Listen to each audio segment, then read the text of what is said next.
పరిచర్యను చేయుట కొరకే పరిశుద్ధుడా నీ కృపనిచ్చినావు. జనసమూహము దేవుని వాక్యము వినుచు ఆయన మీద పడుచుండగా ఆయన గెన్నెసరెతు సరస్సు తీరమున నిలిచి ఆ సరస్సు తీరమునున్న 2 దోణెలను చూచెను. జాలరులు వాటిలో నుండి దిగి తమ వలలు కడుగుచుండిరి. ఆయన ఆ దోణెలలో సీమోనుదైన ఒక దోణి ఎక్కి దరి నుండి కొంచెము త్రోయమని అతనిని అడిగి కూర్చుండి దోణిలో నుండి జనసమూహములకు బోధించుచుండెను. ఆయన బోధించుట చాలించిన తరువాత, నీవు దోణెను లోతునకు నడిపించి చేపలు పట్టుటకు మీ వలలు వేయుడని సీమోనుతో చెప్పగా, సీమోను, ఏలినవాడా, రాత్రి అంతయు మేము ప్రయాసపడితిమి గాని మాకేమీ దొరకలేదు.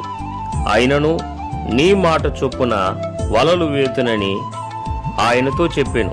వారాలాగు చేసి విస్తారమైన చేపలు పట్టిరి. అందుచేత వారి వలలు పిగిలిపోచుండగా వారు వేరొక దోణిలోనున్న తమ పాలివారు వచ్చి తమకు సహాయము చేయవలనని వారికి సంజ్ఞలు చేసిరి. వారు వచ్చి 2 దోణెలు మునుగునట్లు నింపిరి. సీమోను పేతురు అది చూచి యేసు మోకాళ్ళు ఎదుట సాగిలపడి, ప్రభువా, నన్ను విడిచిపొమ్ము, నేను పాపాత్ముడనని చెప్పాను. ఏలయనగా వారు పట్టిన చేపల రాశికి అతడును అతనితో కూడనున్న వారందరూ విస్మయముందిరి. అలాగున సీమోనుతో కూడా పాలివారైన జెబెదయి కుమారులకు యాకోబును యోహానును విస్మయముందిరి. అందుకు యేసు, భయపడకుము, ఇప్పటి నుండి నీవు మనుషులను పట్టువాడవై యుందువని సీమోనుతో చెప్పెను. వారు దోణెలను దరికి చేర్చి సమస్తమును విడిచిపెట్టి ఆయనను వెంబడించిరి. ఆయన యొక్క పట్టణములోనున్నప్పుడు ఇదిగో కుష్ఠరోగంతో నిండిన ఒక మనుష్యుడుండెను.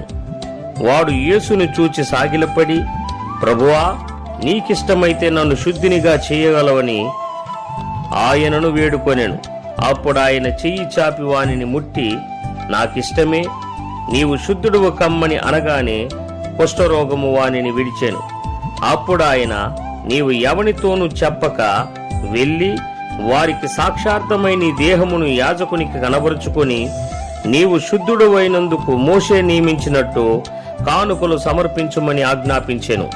అయితే ఆయనను గూర్చిన సమాచారం మరి ఎక్కువగా వ్యాపించెను. బహుజన సమూహములు ఆయన మాట వినుటకును తమ రోగములను కుదుర్చుకొనుటకును కూడి వచ్చుచుండెను.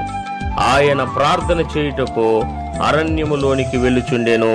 నీ పరిచర్యను చేయుట కొరకే పరిశుద్ధుడా నీ కృపనిచ్చినావు.